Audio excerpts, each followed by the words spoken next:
जय माता जी। आप सभी को शारदीय नवरात्रि की बहुत शुभकामनाएं। तो आइए, शारदीय नवरात्रि का पहला स्वरूप माँ शैलपुत्री का होता है, जो हिमालय जी की पुत्री हैं। उनकी कथा के अनुसार सती के अपने पिता दक्ष के यज्ञ में पति शिव के अपमान से दुखी होकर अपने प्राण त्यागने के बाद उन्होंने हिमालय की पुत्री के रूप में पुनर्जन्म लिया। उनकी पूजा के लिए कलश स्थापना करें। गंगा जल, जौ, पुष्प और कुमकुम अक्षत चढ़ाएं।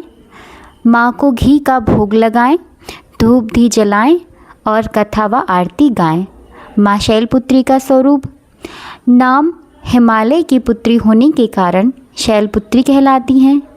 वाहन, उनका वाहन नंदी बैल है, इसलिए उन्हें वृषरूढ़ा भी कहते हैं।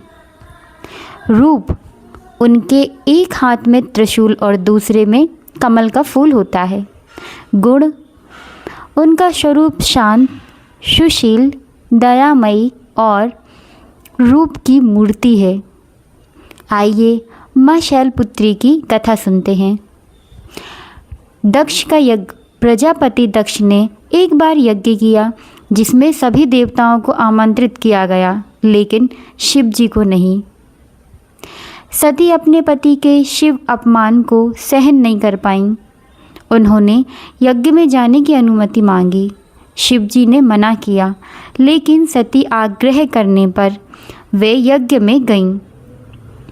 यज्ञ में सती को अपने पति और वहां उपस्थित देवताओं से शिव जी का अपमान झेलना पड़ा। इससे दुखी होकर उन्होंने अपने ही यज्ञ की अग्नि में खुद को भस्म कर दिया। इस घटना से क्रोधित होकर शिव जी ने दक्ष के यज्ञ का विध्वंस कर दिया। सती के अगले जन्म में शैलराज हिमालय की पुत्री के रूप में जन्म लिया और शैलपुत्री कहलाईं। पहला दिन शैलपुत्री की पूजा विधि, आइए ये जान लेते हैं। कलश स्थापना। सबसे पहले घट स्थापना करें और कलश में आम के पत्ते, जल और गंगा जल भरें। सामग्री, कलश के नीचे जौ फैलाएं। माता को कुमकुम अक्षत और श्वेत पीले फूल अर्पित करें। भोग और मंत्र। माँ शैलपुत्री को घी का भोग लगाएं। इसके बाद धूप दीप जलाकर माता की आरती उतारें और शैलपुत्री माता की कथा पढ़ें। आरती व जयकारा लगाकर परिवार समेत माँ शैलपुत्री के जयकारे लगाएं और आपकी पूजा यहाँ संपन्न होती है। तो आपको ये वीडियो कैसी लगी? अगर आपको ये वीडियो पसंद आई हो तो लाइक, शेयर एंड कमेंट ज़रूर करें। मिलते हैं अगले दिन माँ के दूसरे स्वरूप में। जय माता जी दोस्तों। नवरात्रि के दूसरे दिन की आप सभी को ढेरों शुभकामनाएं। आज का दिन है तप, त्याग और तपस्या की देवी का। आज हम जानेंगे माँ दुर्गा के उस रूप की कथा जिन्होंने अपने अटूट संकल्प से स्वयं महादेव को भी पा लिया था। जी हाँ, आज हम सुनेंगे माँ ब्रह्मचारिणी की पूरी कथा।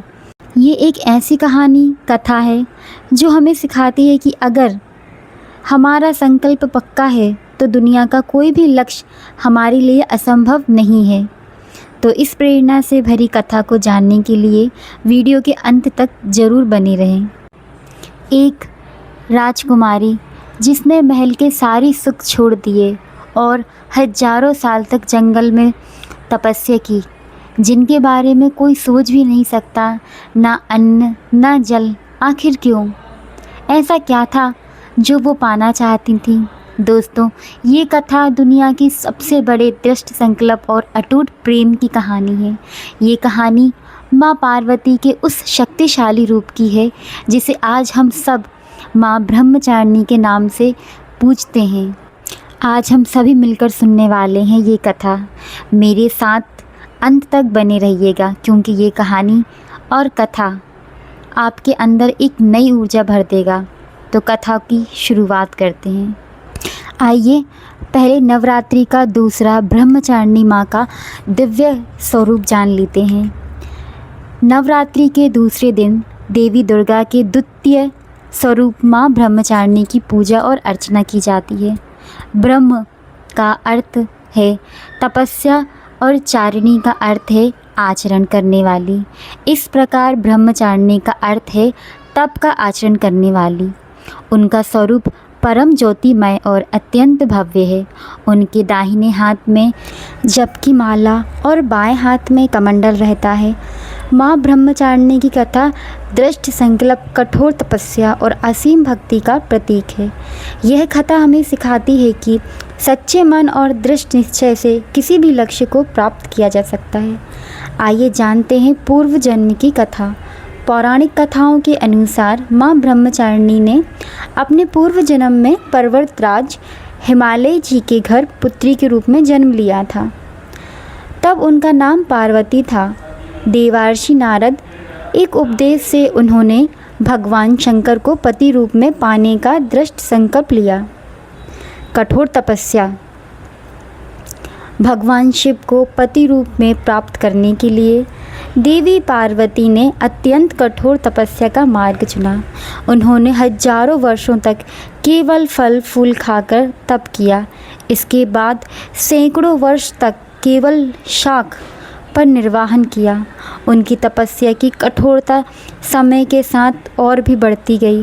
कुछ दिनों तक उन्होंने कठिन उपवास रखे और खुले आकाश के नीचे वर्षा धूप घोर कष्ट सहे। तत्पश्चात उन्होंने 3000 वर्ष तक केवल टूटे हुए बिल पत्र खाकर भगवान शिव शंकर की आराधना जारी रखी। अपनी इस कठोर तपस्या के कारण उनका शरीर अत्यंत क्षीण हो गया।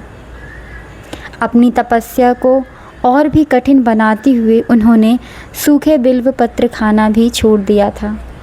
कई हजार वर्ष तक वे निर्जला और निराहार रहकर तपस्या करती रहीं। इसके पश्चात अब उन्होंने पत्तों को खाना भी बंद कर दिया। उनका एक नाम अपर्णा भी पड़ गया। उनकी इस अभूतपूर्व तपस्या से तीनों लोक में हाहाकार मच गया।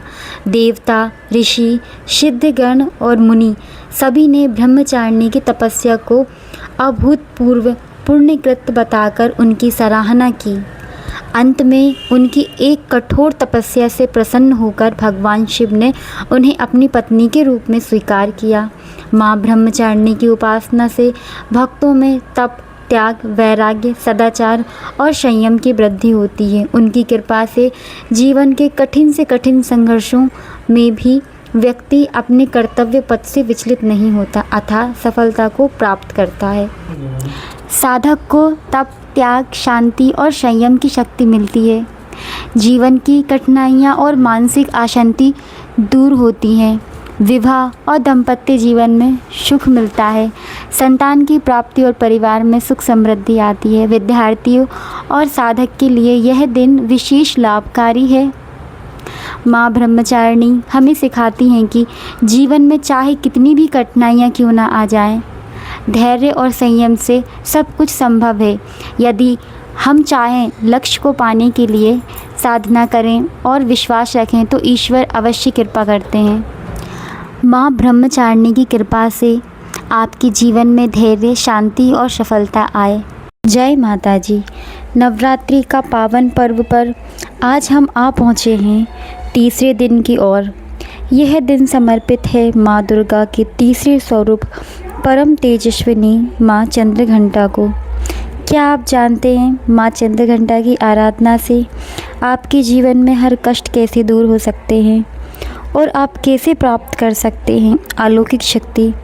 इस वीडियो को अंत तक देखिएगा क्योंकि आज हम जानेंगे माँ चंद्रघंटा की संपूर्ण महिमा, पूजा विधि और वो गुप्त मंत्र जिससे माँ होंगी आपसे प्रसन्न।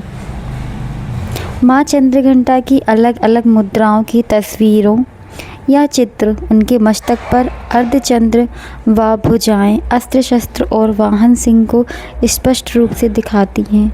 माँ चंद्रघंटा का नाम दो शब्दों से बना है, चंद्र यानी चंद्रमा और घंटा यानी घंटा।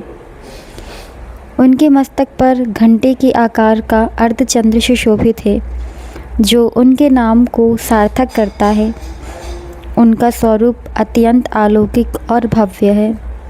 10 भुजाएं माँ की 10 भुजाएं हैं, जिनमें खड़ग, बाण, धनुष जैसे विभिन्न अस्त्र शस्त्र सुशोभित हैं।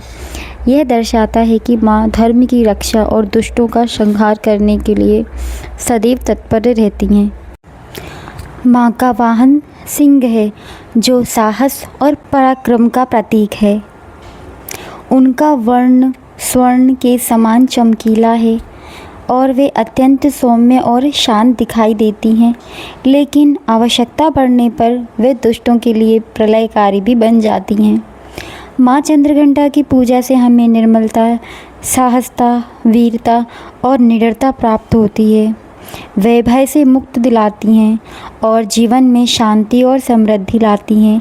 इनकी कृपा से व्यक्ति अलौकिक शक्तियों को प्राप्त कर सकता है। आइए जानते हैं माँ चंद्रघंटा की उत्पत्ति की कथा। जब महिषासुर के अंतक से देवता भी त्राहिमाम कर रहे थे, तब ब्रह्मा, विष्णु और महेश ने अपनी शक्तियों को एकत्रित कर एक दिव्य शक्ति का आवाहन किया। इसी शक्ति पुंज से माँ दुर्गा का अवतार हुआ। माँ चंद्रघंटा ने ही राक्षसों का संहार करने के लिए अपनी घंटे की प्रचंड ध्वनि से उन्हें भयभीत किया और अपने शस्त्रों अस्त्रों से महिषासुर और अन्य असुरों का वध किया। उनकी घंटे की ध्वनि इतनी भयानक थी कि असुरों के प्राण कंठ में आ गए। चलिए जान लेते हैं इस दिन की पूजा विधि और सामग्री। पूजा सामग्री और पूजा करते हुए हमें कुछ चीज़ों का ध्यान रखना है। अब बात करते हैं माँ चंद्रघंटा की सरल और सही पूजा विधि की, जिससे आप उनका आशीर्वाद प्राप्त कर पाएँ। स्वस्थ वस्त्र धारण करें। संकल्प पूजन से पहले माँ का ध्यान करते हुए संकल्प लें। माँ की प्रतिमा या चित्र को एक बार स्वच्छ स्थान पर स्थापित करें। सामग्री में उन्हें पीले या सफ़ेद फूल, विशेषकर कमल, चंदन, अक्षत, धूप, दीप, नैवेद्य, दूध या दूध से बनी हुई मिठाई जैसी खीर भी हम उन्हें अर्पित कर सकते हैं। अब मंत्र जाप। माँ चंद्रघंटा के मंत्रों का जाप करें। फिर अंत में आरती करें और उनसे अपनी मनोकामना पूर्ण करने की प्रार्थना करें। माँ चंद्रघंटा का प्रिय रंग पीला या नारंगी। इस दिन इन दोनों रंगों के वस्त्र पहनना शुभ माना जाता है। माँ चंद्रघंटा को प्रसन्न करने के लिए कुछ विशेष मंत्र हैं, जैसे ओम देवी चंद्रघंटाय नमः। इस मंत्र का 108 बार आप जाप करें। अथा स्तुति में या देवी सर्वभूतेषु माँ चंद्रघंटा रूपेण संस्थिता नमस्तभ्यम नमस्तभ्यम नमस्तभ्यम नमो नमः। इस मंत्र का जाप करने से माँ की विशेष कृपा प्राप्त होगी और मन को शांति प्राप्त होगी। तो दोस्तों, नवरात्रि के इस तीसरे दिन में माँ चंद्रघंटा की उपासना करके आप अपने जीवन के सभी भव्य बाधाओं और शत्रुओं पर विजय प्राप्त कर सकते हैं। माँ आपकी साहस, शांति और समृद्धि प्रदान करेगी। स्वागत है आप सभी का नवरात्रि के चौथे दिन माँ कुष्मांडा देवी की स्वरूप और कथा जानेंगे। आइए शुरू करते हैं। नवरात्रि के चौथे दिन देवी कुष्मांडा की पूजा की जाती है, जो अपनी ईर्ष्यत हंसी से ब्रह्मांड को उत्पन्न करने वाली आदि शक्ति हैं। कथा के अनुसार जब सृष्टि के आरंभ में चारों ओर अंधकार था, तब माँ ने अपनी मुस्कान से प्रकाश पैदा किया और सृष्टि की रचना की। ब्रह्मा, विष्णु और शिव को उनके गुणों के अनुसार बनाया। उनकी पूजा से सभी रोग, कष्ट और शोक दूर हुए। माँ कुष्मांडा का स्वरूप। ब्रह्मांड की जननी माँ कुष्मांडा आदि शक्ति का वह स्वरूप है जिन्होंने सृष्टि की रचना की। ईर्ष्यात हास्य। उनका नाम कुष्मांडा इसलिए पड़ा क्योंकि उन्होंने अपने मंद, हल्की और दिव्य हास्य से ब्रह्मांड की रचना की थी, जो उनके शरीर की चित्रण में मुस्कान के रूप में दर्शाई गई है। अंधकार को दूर करना। जब सृष्टि नहीं थी और सब तरफ अंधकार था। तब इसी देवी ने अपनी मुस्कान से उस अंधकार को दूर कर प्रकाश फैलाया और ब्रह्मांड को जन्म दिया। देवी कूष्मांडा सिंह पर विराजमान होती हैं या कमल पर स्थापित होती हैं। वे अष्टभुजाओं वाली देवी हैं जिनके हाथों में कमंडल, धनुष्बाण, कमल पुष्प तथा कलश आदि होते हैं। आइए माँ कुष्मांडा माता की कथा सार जानते हैं। जब सृष्टि की शुरुआत हुई तो कोई जीव या रचना नहीं थी, केवल अंधकार और सन्नाटा था। तब त्रिदेव ब्रह्मा, विष्णु, महेश ने माँ दुर्गा से सहायता मांगी। माँ दुर्गा के चौथे स्वरूप माँ कूष्मांडा ने अपनी मुस्कान से उस अंधकार मय को शून्य से ब्रह्मांड की रचना की। उन्होंने ही ब्रह्मा को सृष्टिकर्ता, भगवान विष्णु को पालनकर्ता और भगवान शिव को संहारकर्ता बनाने का वरदान दिया। माँ ने स्वयं सूर्य से प्रवेश कर एक शक्ति दिव्य की ऊर्जा स्वरूप में ब्राह्मण को बनाया। आइए वंदना और महत्व जानते हैं। मंत्र है, या देवी सर्वभूतेषु कूष्मांडा रूपेण संस्थिता, नमस्तुभ्यं नमस्तुभ्यं नमस्तुभ्यं नमो नमः। माँ कुष्मांडा की पूजा से सभी मनोकामनाएं दूर होती हैं, कार्यों में आने वाले बाधाएं दूर होती हैं और व्यक्ति को सुख, समृद्धि व मोक्ष की प्राप्ति होती है। यह भी माना जाता है कि इनकी पूजा से सभी तरह के रोग, कष्ट, शोक से मुक्ति मिल जाती है। साथ ही हम जानेंगे नवरात्रि विशेष में पवित्र 51 पीठ, माता कथा और उनके महत्व। पवित्र शक्तिपीठ पूरे भारतीय उपमहाद्वीप पर स्थापित हैं। देवी पुराण में 51 शक्तिपीठों का वर्णन है। देवी भागवत में जहाँ 108 और देवी गीता में 72 शक्तिपीठों का वर्णन है, वहीं तंत्र चूड़ामणि में 52 शक्तिपीठ बताए गए हैं।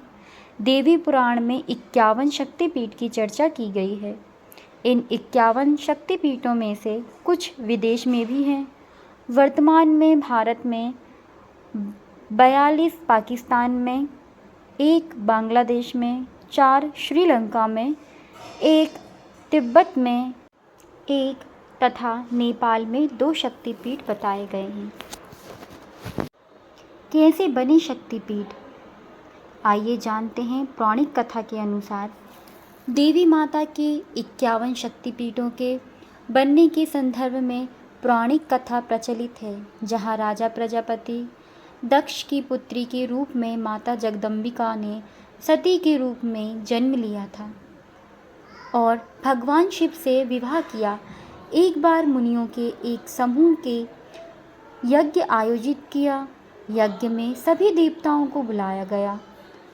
जब राजा दक्ष आए तो सभी लोग खड़े हो गए, लेकिन भगवान शिव खड़े नहीं हुए।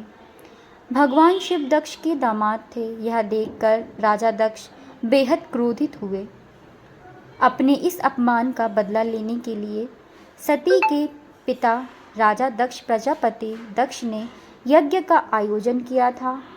उस यज्ञ में ब्रह्मा, विष्णु, इंद्र और अन्य देवी देवताओं को आमंत्रित किया, लेकिन जानबूझकर अपने जमाता और सती के पति भगवान शिव को यज्ञ में शामिल होने के लिए आमंत्रण नहीं दे भेजा।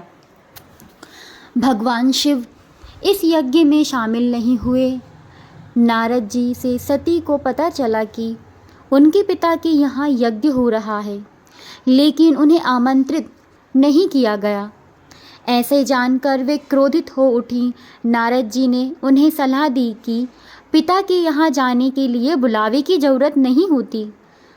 जब सती अपने पिता के घर जाने लगी तब भगवान शिव ने उन्हें समझाया, लेकिन वह नहीं मानी तो स्वयं जाने से इनकार कर दिया।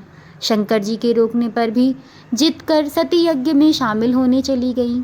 यज्ञ स्थल पर सती ने अपने पिता दक्ष से शंकर जी को आमंत्रित न करने का कारण पूछा और पिता से उग्र विरोध प्रकट किया। इस पर दक्ष भगवान शंकर के विषय में सती के सामने ही अपमानजनक बातें करने लगे। इस अपमान से पीड़ित सती ने कुंड में कूदकर अपनी प्राण आहुति दे दी। भगवान शंकर को जब पता चला तो क्रोध से उनका तीसरा नेत्र खुल गया। सर्वत्र प्रलय व हाहाकार मच गया। भगवान शंकर के आदेश पर वीरभद्र ने दक्ष का सिर काट दिया और अन्य देवताओं की शिव निंदा सुनने की भी सजा दी। भगवान शिव ने यज्ञ कुंड से सती के पार्थिव शरीर को निकाल कंधे पर उठा लिया और दुखी हुए संपूर्ण भूमंडल पर भ्रमण करने लगे। भगवती सती ने अंतरिक्ष में शिव को दर्शन दिए और कहा कि जिस स्थान पर उनके शरीर के अंग विभक्त होकर गिरेंगे वहाँ महाशक्तिपीठ का उदय होगा। सती का शव लेकर शिव पृथ्वी पर विचरण करते हुए तांडव नृत्य भी करने लगे, जिससे पृथ्वी पर प्रलय की स्थिति उत्पन्न होने लगी। पृथ्वी समेत तीनों लोगों को व्याकुल देखकर भगवान विष्णु सुदर्शन चक्र से सती के शरीर को खंड खंड कर धरती पर गिराने लगे। जब जब शिव नृत्य मुद्रा में पैर पटकते विष्णु अपने चक्र से सती शरीर का कोई अंग कट कट कर टुकड़े पृथ्वी पर गिर गए। तंत्र चूड़ामणि के अनुसार इस प्रकार जहाँ जहाँ सती के अंग के टुकड़े धारण किए वस्त्र या आभूषण गिरे वहाँ वहाँ शक्तिपीठ अस्तित्व में आया। इस तरह कुल 51 स्थानों में माता की शक्तिपीठ का निर्माण हुआ। अगले जन्म में सती हिमवन राजा के घर पार्वती के रूप में जन्म लिया और घोर तपस्या कर शिवजी को पुनः पति रूप में प्राप्त किया। पहला, किरीट शक्तिपीठ। किरीट शक्तिपीठ पश्चिम बंगाल के हुगली नदी के तट पर लालबाग कोट पर स्थित है। यहाँ सती माता का किरीट यानी शिराभूषण या मुकुट गिरा था। यहाँ की शक्ति विमला अथवा भुवनेश्वरी तथा भैरव संवर्त है। दूसरा, कात्यायनी शक्तिपीठ वृंदावन मथुरा के भूतेश्वर में स्थित है। कात्यायनी वृंदावन शक्तिपीठ जहाँ सती का केशपाश गिरे थे। यहाँ की शक्ति देवी कात्यायनी है तथा भैरव भूतेश्वर हैं। तीसरा, करवीर शक्तिपीठ महाराष्ट्र के कोल्हापुर में स्थित है। यह शक्तिपीठ जहाँ माता के त्रिनेत्र गिरा था।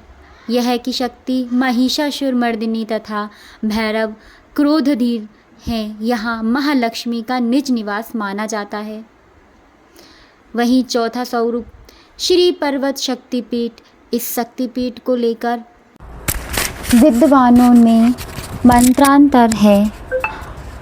कुछ विद्वानों का मानना है कि इस पीठ का मूल स्थल लखनऊ है, जबकि कुछ का मानना है कि यह असम के सिलहट में है, जहां माता सती का दक्षिण अल्प यानी कनपटी गिरी थी।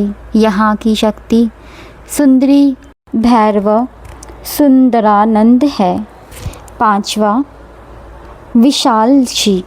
वहीं पांचवा विशालाक्षी शक्तिपीठ उत्तर प्रदेश वाराणसी के मीर घाट पर स्थित है। शक्तिपीठ जहां माता सती के दाहिने कान के माणी गिरे थे। यहाँ की शक्ति विशालाक्षी तथा भैरव काल भैरव है। छठवा, गोदावरी तट पर शक्तिपीठ आंध्र प्रदेश के कब्बूर में गोदावरी तट पर स्थित है। यहाँ शक्तिपीठ जहाँ माता का वामगान यानी बायां कपोल गिरा था। यहाँ शक्ति की विशेश्वरी या रुक्मणी तथा भैरव दंडपाणि हैं। सातवां, सुचिंद्रम शक्तिपीठ तमिलनाडु कन्याकुमारी के त्रिसागर संगम स्थल पर स्थित है। यह सूची शक्तिपीठ जहाँ सती के मातांतर में पृष्ठभाग गिरे थे। यहाँ की शक्ति नारायणी तथा भैरव संहार या शंकुटर है। 8वां पंचसागर शक्तिपीठ। इस शक्तिपीठ का कोई निश्चय स्थान ज्ञात नहीं है, लेकिन यह माता के नीचे के दांत गिरे थे। यहाँ की शक्तिपीठ वाराही तथा भैरवा महारुद्र है। 9वां ज्वालामुखी शक्तिपीठ हिमाचल प्रदेश के कांगड़ा में स्थित है। यह शक्तिपीठ जहाँ सती जी की जीव गिरी। यहाँ की शक्ति सिद्धिदा व भैरव उन्मत्ता है। 10वां है भैरव पर्वत शक्तिपीठ। इस शक्तिपीठ को लेकर विद्वानों में मतभेद है। कुछ गुजरात के गिरिनार के निकट भैरव पर्वत तो कुछ मध्य प्रदेश के उज्जैन के निकट क्षिप्रा नदी तट पर वास्तविक शक्तिपीठ मानते हैं, जहां माता का ऊपर का ओष्ठ गिरा। यहाँ की शक्ति अवंती तथा भैरव लंबकर्ण है। 11वां अट्ठहस शक्तिपीठ। अट्ठहस शक्तिपीठ पश्चिम बंगाल के लाभपुर में स्थित है, जहाँ माता का अग्रगोष्ठ यानी नीचे का होंठ गिरा। यहाँ की शक्ति फुलरा तथा भैरवा विश्वेश है। 12वां जन स्थान शक्तिपीठ महाराष्ट्र के नासिक के पंचमटी में स्थित जन स्थान शक्तिपीठ, जहाँ माता का ठुडी गिरी। यहाँ की शक्ति भ्रमारी तथा भैरव विकृतक्ष है।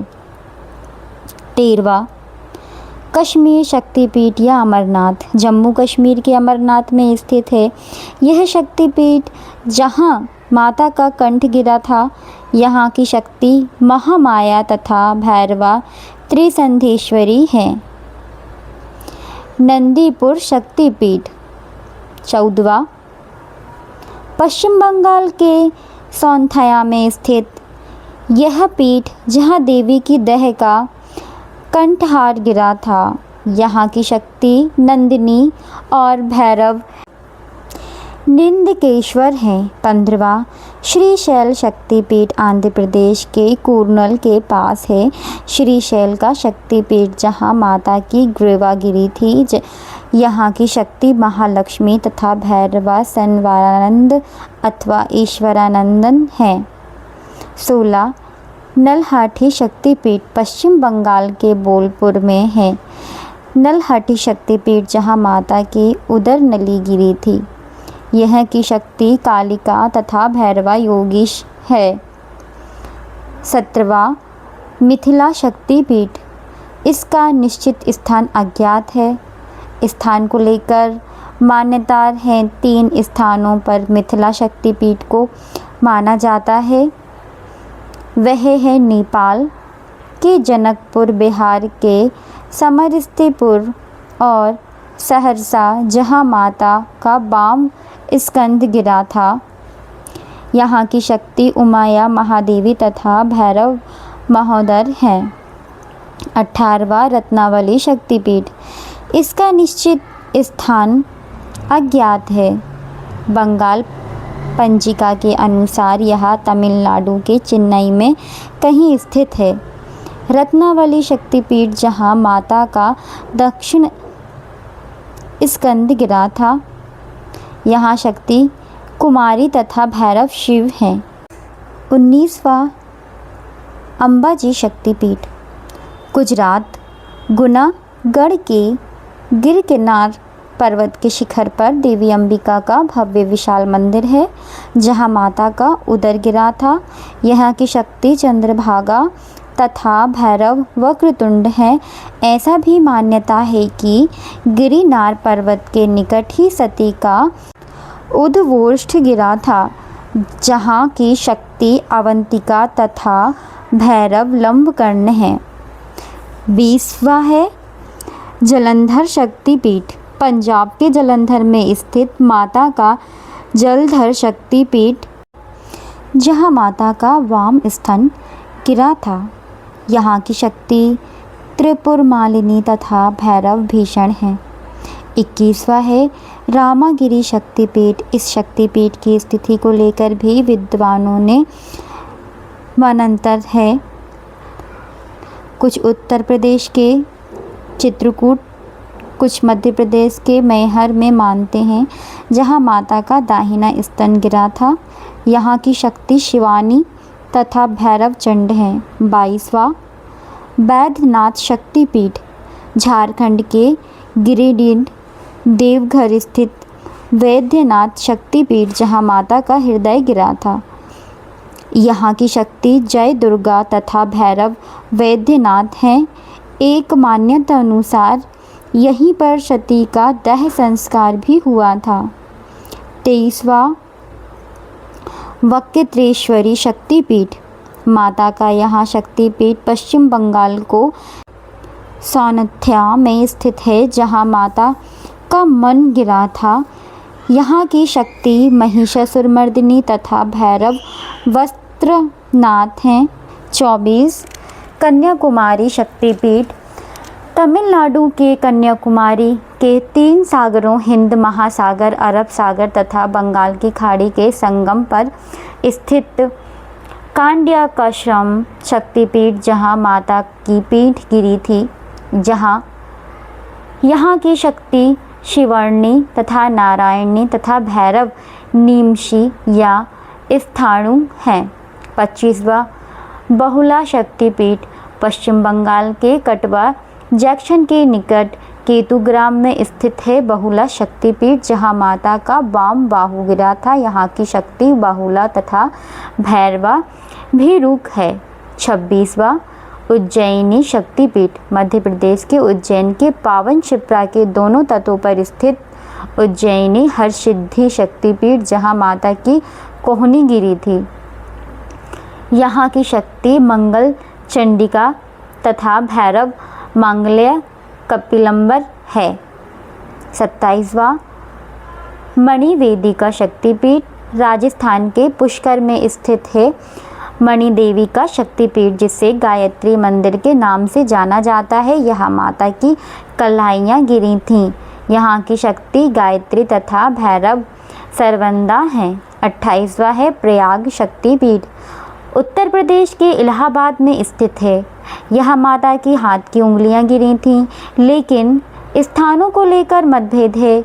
इसे अक्षयवट, मीरापुर और आलोपी स्थानों पर गिरा माना जाता है। तीनों शक्तिपीठ की शक्ति ललिता तथा भैरव भाव्य है।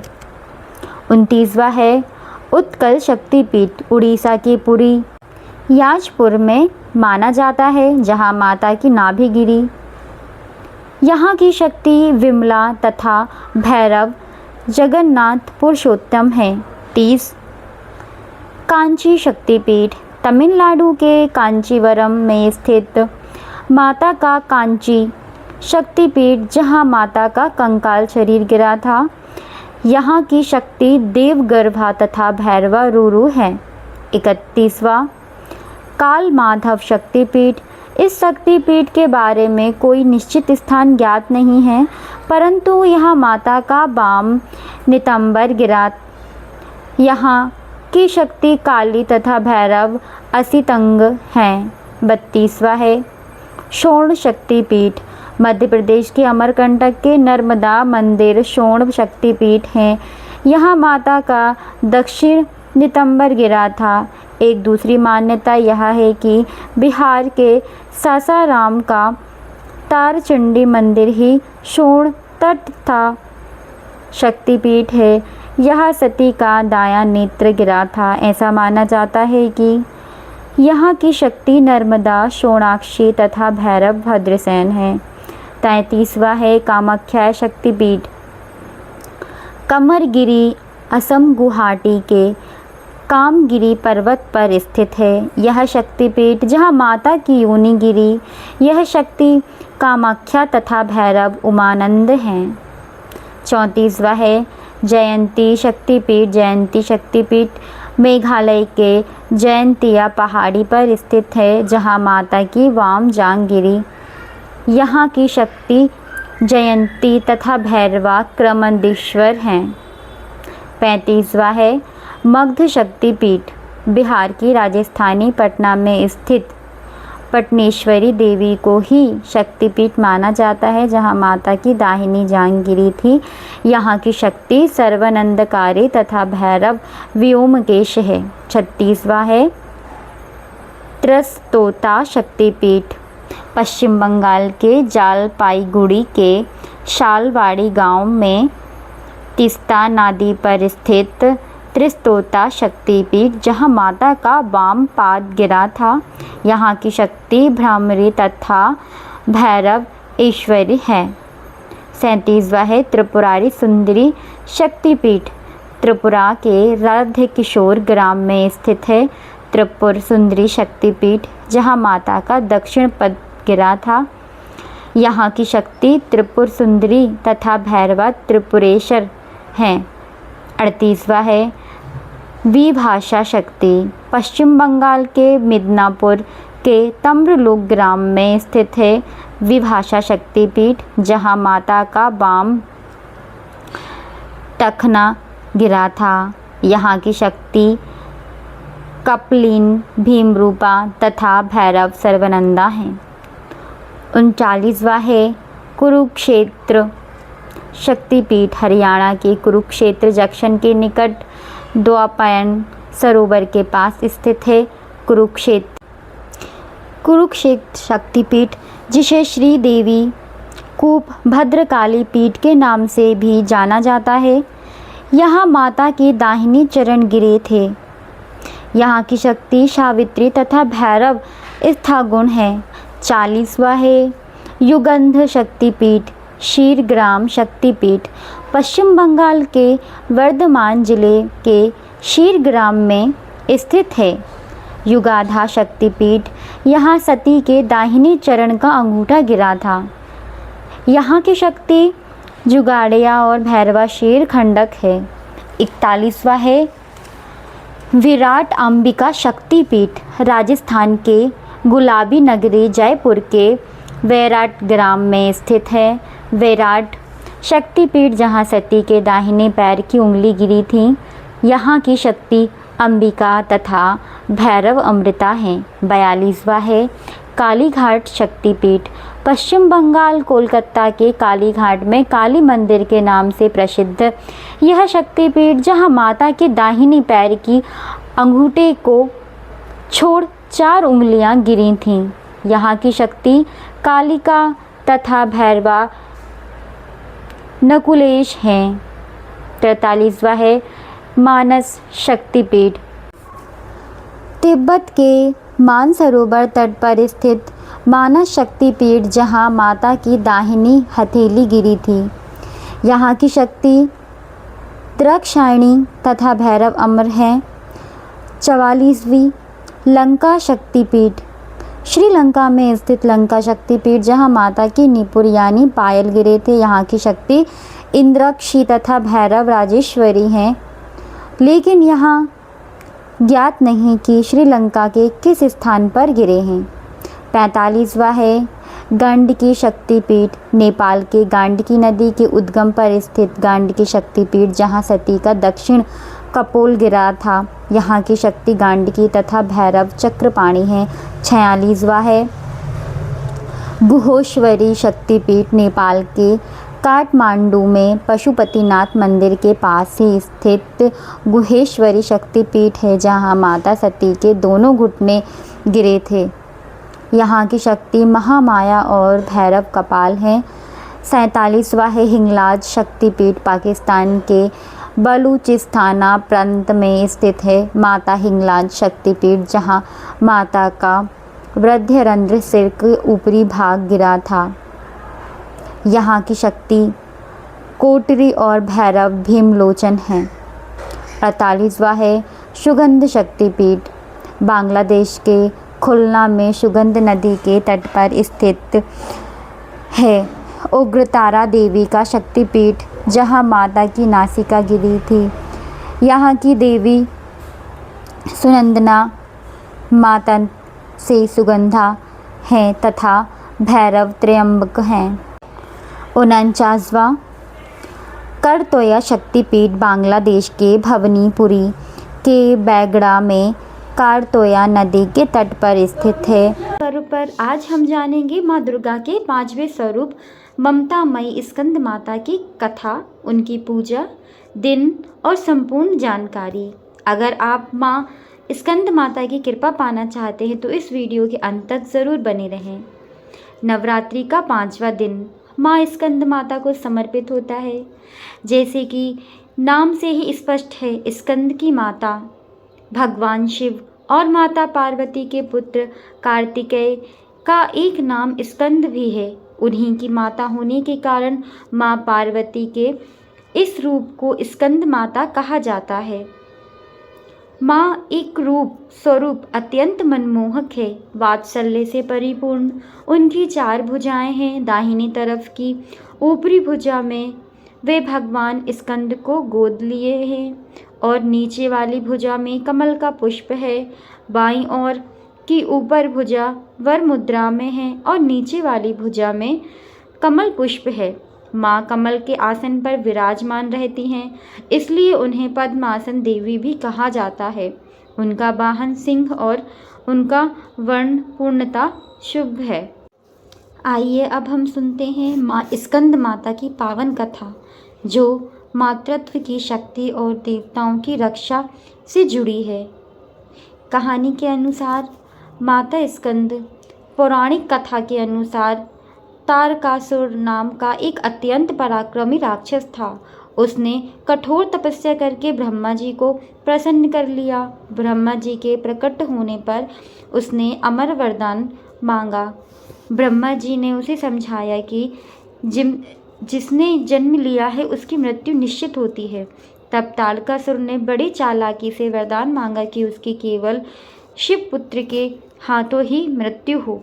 वह जानता था कि भगवान शिव तो वैरागी हैं और विवाह नहीं करेंगे, इसलिए उन्हें कोई नहीं मार सकेगा। यह वरदान पाकर तारकासुर देवताओं और मनुष्यों पर अत्याचार करने लगा। सभी देवता उसके अत्याचारों से त्राहि त्राहि होकर भगवान विष्णु और ब्रह्मा जी के पास गए। ब्रह्मा जी ने उन्हें बताया कि तारकासुर का वध केवल शिवपुत्र ही कर सकता है। इसके लिए शिव का विवाह होना आवश्यक है। सभी देवताओं के अनुरोध पर भगवान शिव आदि शक्ति माता पार्वती से विवाह करने के लिए सहमति हुई। विवाह के पश्चात भगवान शिव और माता पार्वती के पुत्र कार्तिकेय का जन्म हुआ, जिन्हें स्कंद भी कहा जाता है। जब भगवान स्कंद युद्ध के लिए समक्ष हुए तो माता पार्वती ने उन्हें युद्ध की शिक्षा दी और अपना दिव्य तेज प्रदान किया। देवासुर संग्राम में भगवान स्कंद देवताओं के सेनापति बने। माँ पार्वती अपने पुत्र को युद्ध के लिए तैयार करने और उनका मार्गदर्शन करने के कारण स्कंद माता कहलाईं। भगवान स्कंद ने माँ के लिए दिए हुए ज्ञान और शक्ति से अत्याचारी तारकासुर का वध किया और तीनों लोगों को उसके आतंक से मुक्त किया। माँ स्कंद माता की पूजा करने से भक्तों को संतान सुख की प्राप्ति होती है। जिनकी गोद सूनी है उन्हें माँ की आराधना अवश्य करनी चाहिए। इनकी कृपा से मूढ़ भी ज्ञानी हो जाते हैं। माँ अपने भक्तों पर ठीक उसी प्रकार कृपा बरसाते हैं जैसे एक माँ अपनी संतान पर बरसाती है। आइए जानते हैं पूजा महत्व। नवरात्रि के 5वें दिन माँ स्कंद माता की पूजा का विशेष निधान है। इस दिन साधक को मन शुद्ध चक्र में स्थित होता है।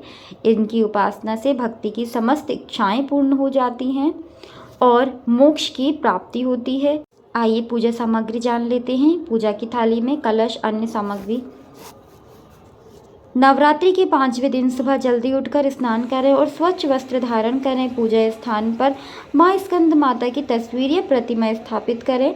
माँ को गंगा जल से स्नान कराएं, फिर उन्हें पीले वस्त्र अर्पित करें क्योंकि पीला रंग माँ को प्रिय है। इसके बाद माँ को पीले फूल, विशेषकर कमल का फूल, रोली, अक्षत और धूप दीप अर्पित करें। माँ स्कंद माता को केले का भोग लगाना अत्यंत शुभ माना जाता है। आप चाहें तो बनी मिठाई या खीर का भोग भी लगा सकते हैं। अब माँ का एक सरल मंत्र जाप कर लेते हैं। सिंहासनगता नित्य पद्माश्रित कर्त्वा शुभादस्तु सदा देवी स्कंद माता यशस्विनी। यहाँ एक और माँ का मंत्र है। या देवी सर्वभूतेषु माँ स्कंद माता रूपेणा संस्थापिता नमस्तुभ्यं नमो नमः। अंत में घी का दीपक जलाएं, स्कंद माता की आरती करें और अपनी मनोकामना पूर्ण करने के लिए माँ से प्रार्थना करें। यह थी माँ स्कंद माता की संपूर्ण कथा, उनका दिन और पूजा से जुड़ी जानकारी। उम्मीद है यह वीडियो आपको पसंद आई होगी। आप नवरात्रि के 5वें दिन पूरी विधि विधान से माँ स्कंद माता की पूजा अवश्य करें, जिससे माँ की कृपा आपको प्राप्त हो। अगर आपको यह वीडियो अच्छा लगा हो तो इसे लाइक करें, अपने दोस्तों और अपने परिवारों के सदस्यों के साथ शेयर करें। मेरे चैनल को सब्सक्राइब करना ना भूलें। कमेंट बॉक्स में जय माँ स्कंद देवी जरूर लिखें। आप सभी को नवरात्रि की हार्दिक शुभकामनाएं। स्वागत है आप सभी का आपके अपने चैनल व्रत कथा में। तो नवरात्रि का 6वां दिन माँ कात्यायनी माँ की उपासना करके आप अपने जीवन के सभी भय बाधाओं शत्रुओं पर विजय प्राप्त कर सकते हैं। माँ आपको साहस, शांति और समृद्धि प्रदान करती हैं। इन दोनों नवरात्र में आज माँ का कात्यायनी माँ स्वरूप वो माँ स्वरूप हैं जहाँ श्री राधा श्री गोपियों ने माँ की पूजा विधि व्रत और वंदना करके श्री कृष्ण को पति रूप में प्राप्त करने की इच्छा व्यक्त की थी और माँ ने उन सभी गोपियों की इच्छा की पूर्ति की थी।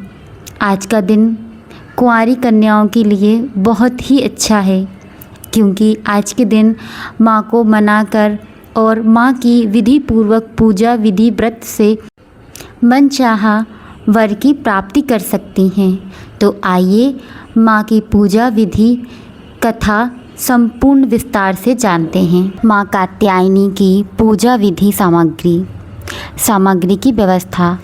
साफ स्थान, पूजा के लिए स्थान साफ करें।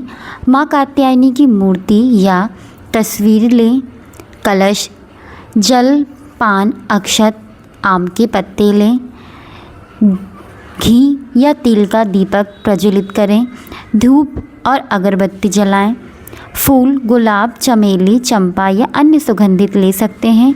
फलों के भोग में आप केला, नारियल या मिश्री भी ले सकते हैं।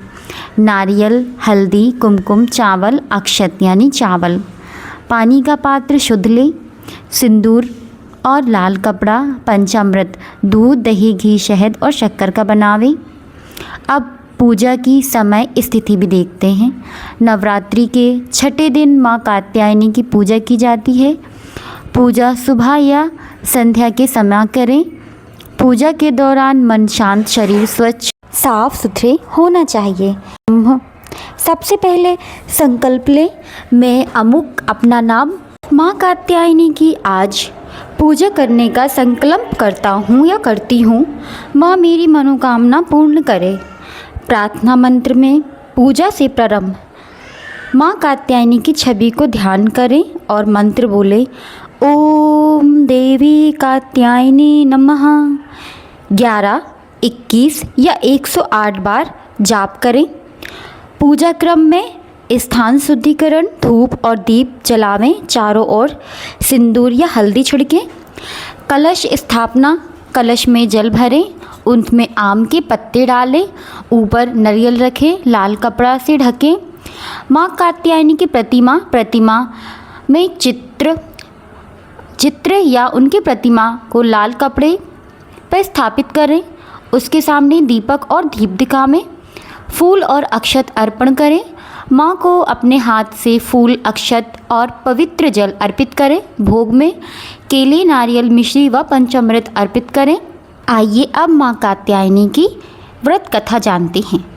बहुत समय पहले संसार में बुराइयाँ और पाप फैल गए थे राक्षसों ने भी अपने देवताओं को परेशान कर रखा था। उन्हीं की दुष्टता इतनी बढ़ गई थी कि पृथ्वी पर लोग सुरक्षित नहीं थे। देवता परेशान होकर भगवान ब्रह्मा के पास गए और उनसे कहा, हे ब्रह्मा जी, राक्षसों का आतंक बढ़ गया है। हमें ऐसी देवी की आवश्यकता है जो सबकी रक्षा करे और बुराई को नष्ट कर दें। ब्रह्मा जी ने कहा, हे देवताओं, तुम्हारी समस्या का समाधान माँ दुर्गा में है। उन्होंने स्वयं को शक्तियों के साथ प्रकट किया है। इस शक्ति का नाम कात्यायनी है। यह देवी शत्रुओं का नाश करती हैं और भक्तों की हर मनोकामना पूरी करती है। तभी सूर्य की किरणें, वायु, अग्नि और पृथ्वी की शक्तियाँ से माँ कात्यायनी प्रकट हुई। उनके हाथों में अस्त्र शस्त्र, कमल और त्रिशूल था। चारों भुजाएं शक्तियाँ और साहस का प्रतीक थी। उनकी तेज इतना प्रचंड था कि सारे राक्षस भयभीत हो गए। माँ कात्यायनी ने दुष्ट राक्षसों का नाश किया और धर्म की स्थापना की। उन्होंने सभी देवताओं का आशीर्वाद लिया। यही हमारी भागवत में कथा आती है। वहीं महापुराण में भी एक कथा है जो आप सभी जानते होंगे, राधा और कृष्ण जी का स्मरण। इस कथा में कहा गया है कि माँ कात्यायनी केवल शक्ति की देवी ही नहीं बल्कि प्रेम और भक्ति की देवी भी हैं। जैसे राधा जी और गोपी श्री कृष्ण की सेवा और भक्ति में लीन थीं, वैसे ही माँ कात्यायनी भक्तों की भक्ति और प्रेम का प्रतीक है।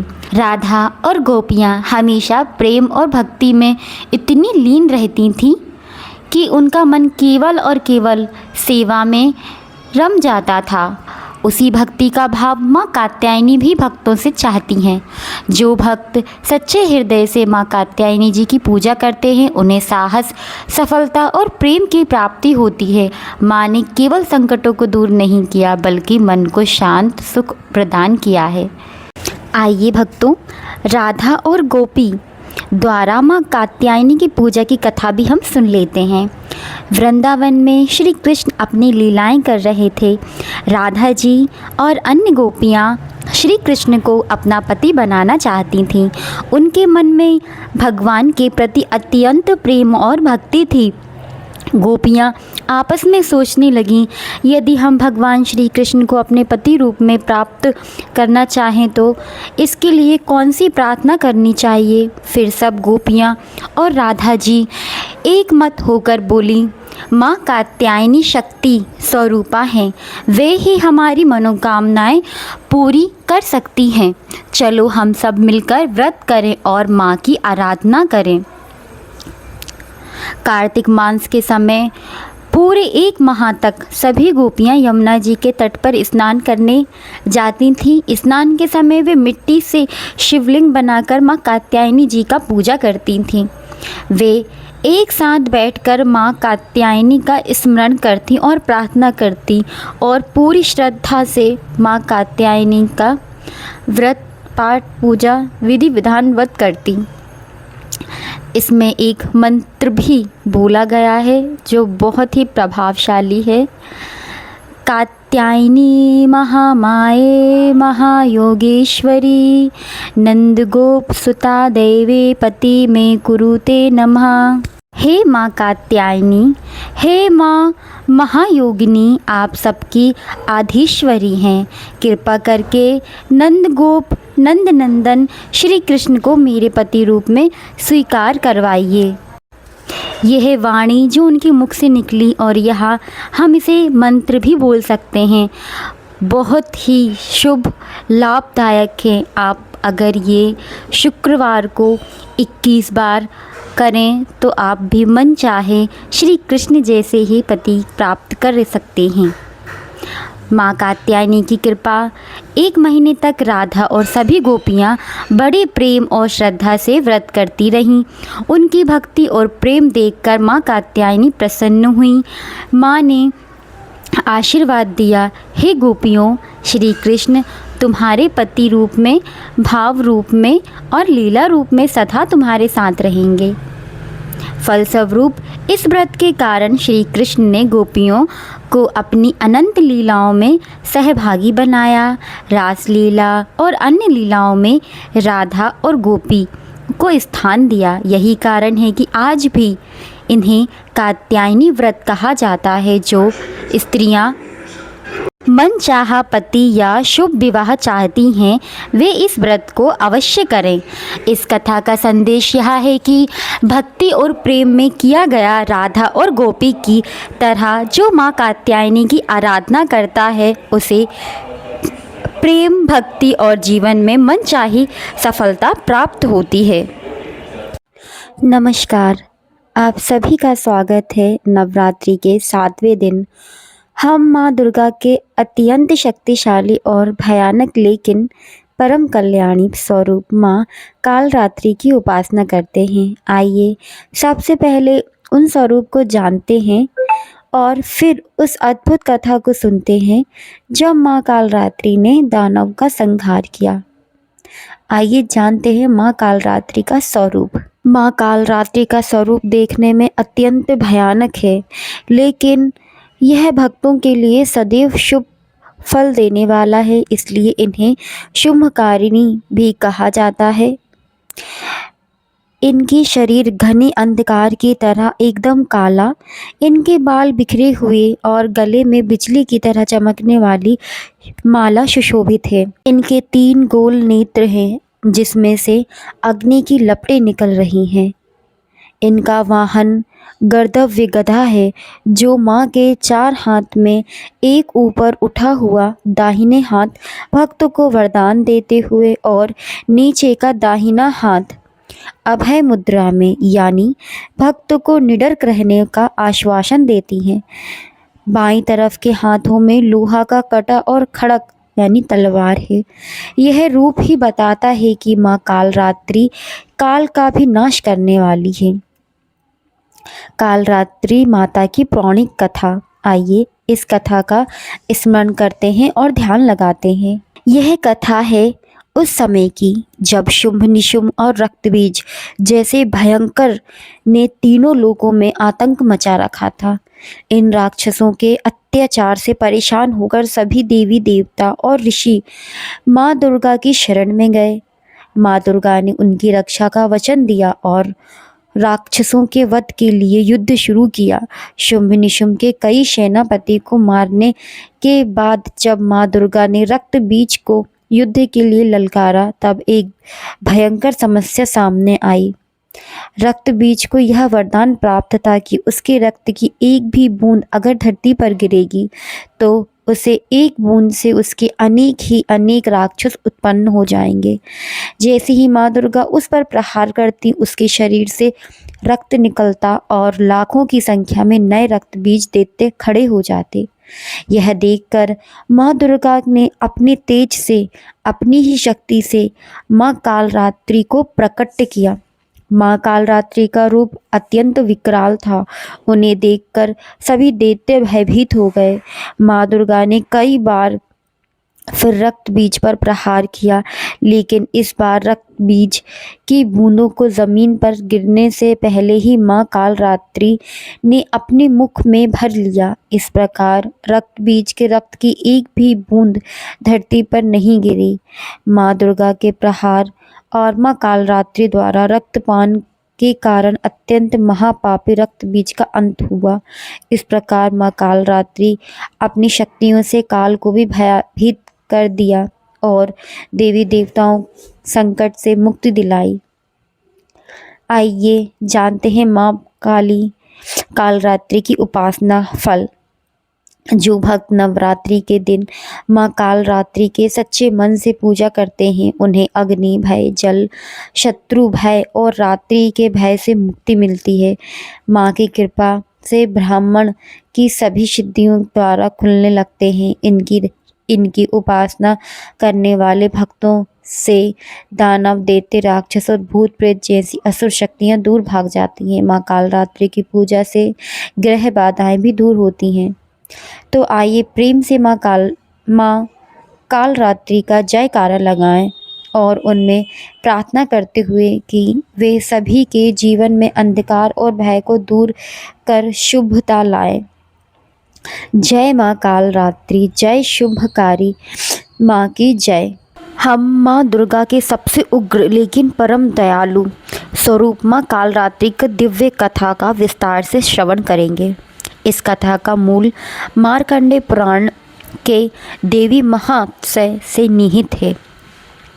यह स्वरूप दिखाता है कि अंधकार, काल और मृत्यु भी जब माँ के चरणों में आते हैं तो वे शुभ हो जाते हैं। इसलिए माँ कालरात्रि को शुभकारी भी कहा गया है। ये हम पहले भी जान चुके हैं, परंतु माँ कालरात्रि की एक विस्तार पूर्वक कथा हम सुनेंगे, कैसे संहार किया उन्होंने महाबली दैत्यों का। आइए, महिषासुर के वध के बाद जब कुछ समय के लिए तीनों लोकों में शांति स्थापित हो गई थी, तो शीघ्र ही दो और महाशक्ति असुर का उदय हुआ, शुंभ और निशुंभ। उन्हें यह वरदान था कि कोई पुरुष या देवता उनका वध नहीं कर सकता। आपने वरदान के बल में चूर होकर शुंभ और निशुंभ के इंद्रलोक पर आक्रमण किया। उन्होंने देवताओं को पराजित कर स्वर्ग पर अधिकार कर लिया। सभी देवताओं को स्वर्ग छोड़कर पृथ्वी पर दर दर भटकना पड़ा। उनके यज्ञ, तप और पूजा पाठ पर भी प्रतिबंध लगा दिया। निराश होकर, असह्य होकर सभी देवता भगवान शिव माँ पार्वती के पास गए और हिमालय पर जाकर एकाग्रत मन से आदि शक्ति की स्तुति करने लगे। देवताओं की पुकार सुनकर माँ पार्वती ने उन्हें दर्शन दिए। उसी समय माँ पार्वती के शरीर के कोश से एक अत्यंत सुंदर और तेजस्वी देवी प्रकट हो गई। वे इतनी अद्भुत थीं कि उन्हें कौशिकी नाम से मिला। कौशिकी देवी ने देवताओं को आश्वासन दिया कि वह उनकी सहायता करेंगी। यह तेजस्वी देवी पार्वती के शरीर से बाहर निकली तो पार्वती का शरीर घने बादल की तरह काला हो गया। यह स्वरूप कालिका या कालरात्रि कहलाया। कौशिकी देवी ने हिमालय के मनोरम स्थान पर वास किया। वहीं से उन्हीं राक्षसों की सेनापति चंड और मुंड ने देखा।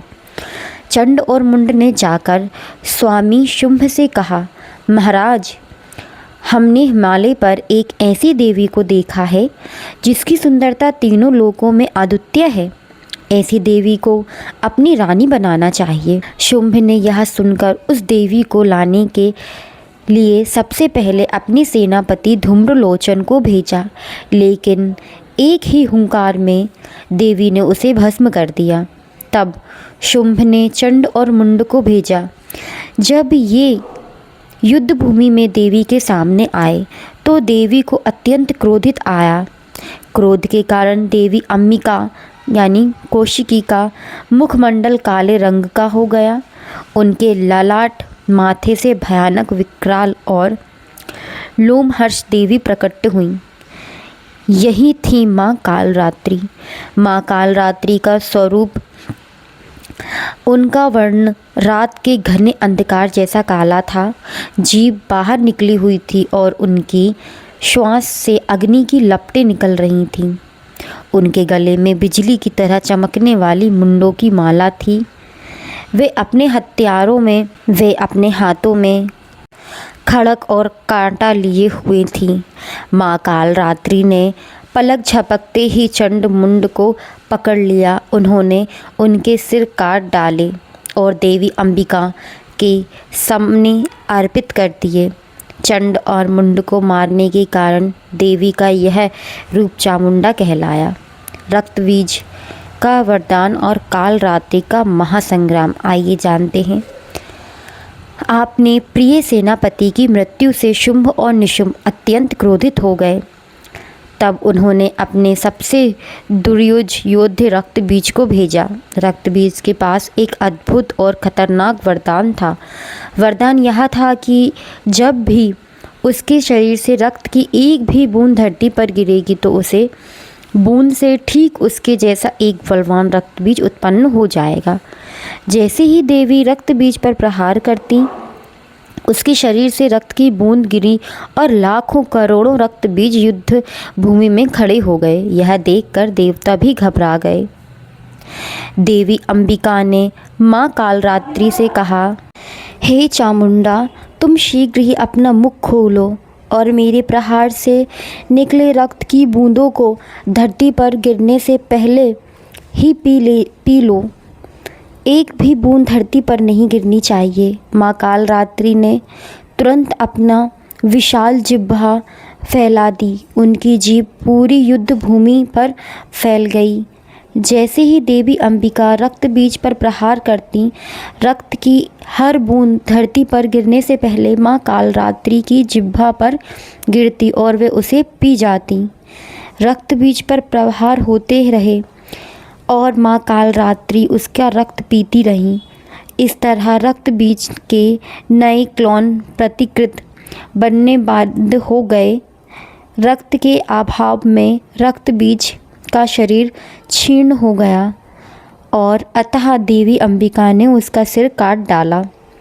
रक्त बीज के लाखों रूप और उसके वरदान को माँ कालरात्रि की यह भीषण रणनीति ही तोड़ सकती थी। रक्त बीज के वध के बाद शुंभ और निशुंभ भी मारे गए। तीनों लोगों को राक्षसों के आतंक से मुक्ति मिली और देवताओं को उनका स्वर्ग प्राप्त हुआ। माँ कालरात्रि का स्वरूप। माँ कालरात्रि अंधकार, अज्ञानता और सभी प्रकार की नकारात्मक शक्तियों का नाश कर देती हैं। भले ही उनका स्वरूप भयानक हो, लेकिन अपने भक्तों के लिए वे सदैव शुभ करने वाली, वे काल से भी अपने भक्तों की रक्षा करती हैं। उनकी पूजा करने से व्यक्ति भय मुक्त हो जाता है। उसे अग्नि, जल, शत्रु और रात्रि का कोई डर नहीं रहता।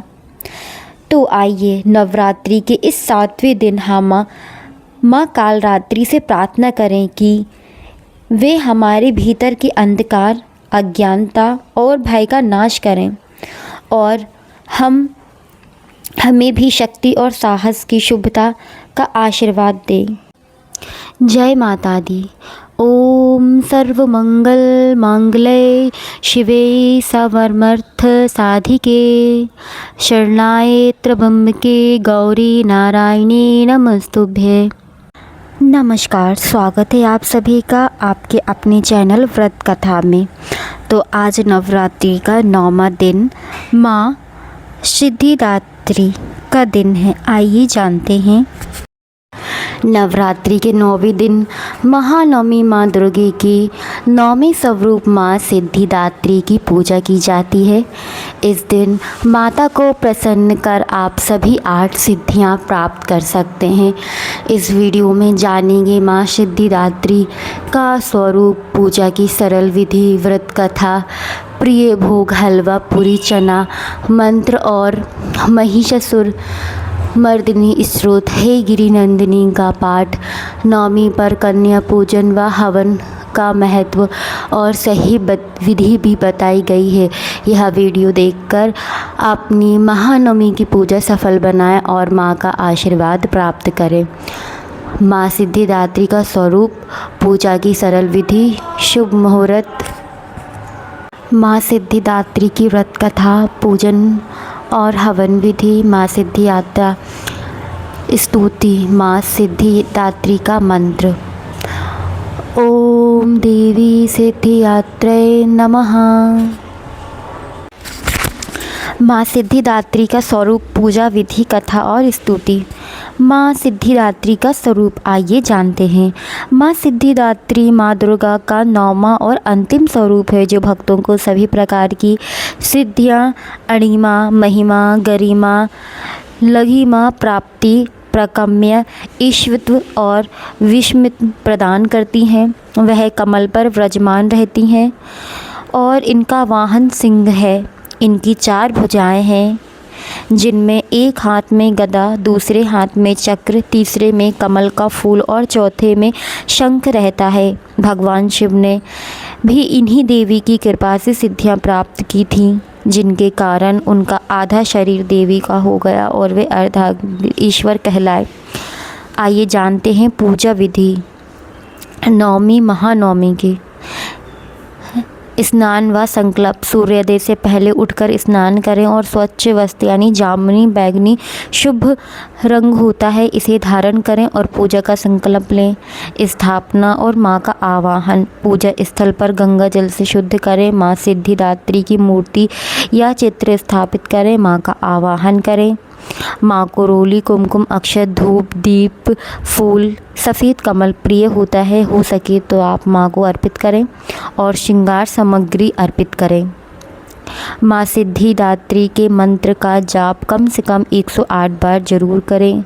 बीज मंत्र है ओम देवी सिद्धिदात्रे नमः।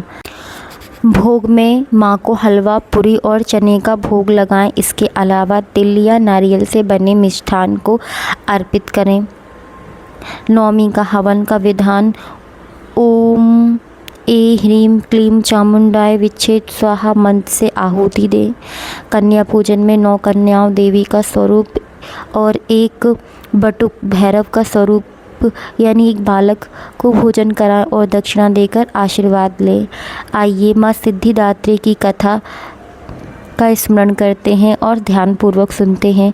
पौराणिक कथा के अनुसार जब संसार उत्पन्न नहीं हुआ था तब सर्वत्र अंधकार था। तब देवी ने अट्टहास किया और इनसे इस रूप में ब्रह्मांड की रचना हुई। भगवान शिव ने भी कठोर तपस्या करके इन्हीं देवी से कृपा से 8 सिद्धियों को प्राप्त किया था। तभी उनका एक नाम अर्धनारीश्वर पड़ गया। माँ सिद्धिदात्री की उपासना करने से सभी भक्तों को ज्ञान बल धन और मोक्ष की प्राप्ति होती है। आइए अब महिषासुरमर्दिनी स्तोत्र का पहला श्लोक स्मरण करते हैं। अर्गिनी नंदनी नंदिमिहूदिनी विष्म विनूदनी नंदिनुते गिरिवर विंध्य शिरोधति वासिनी विष्णु विलासिनी जिष्णुते भगवती हे शितिकंड कुटुंबिनी भूरि कृते जय जय हे महिषासुरमर्दिनी रम्य कपर्दिनी शैलसुते। आइए भारत अर्थ जानते हैं। हे पर्वत की पुत्री जो संसार को आनंदित करती हैं, जो विश्व को मनोरंजन और नंदी द्वारा पूजी जाती हैं, जो श्रेष्ठ विंध्याचल के शिखर पर वास करती हैं, जो विष्णु को प्रसन्न करती हैं और इंद्र द्वारा पूजी जाती हैं। हे भगवान शिव के परिवार की देवी, हे विशाल परिवार वाली जो महान कार्य करती हैं, हे महिषासुर का वध करने वाली, हे सुंदर जटाओं वाली, हे पर्वत की पुत्री तुम्हारी जय हो जय हो जय हो।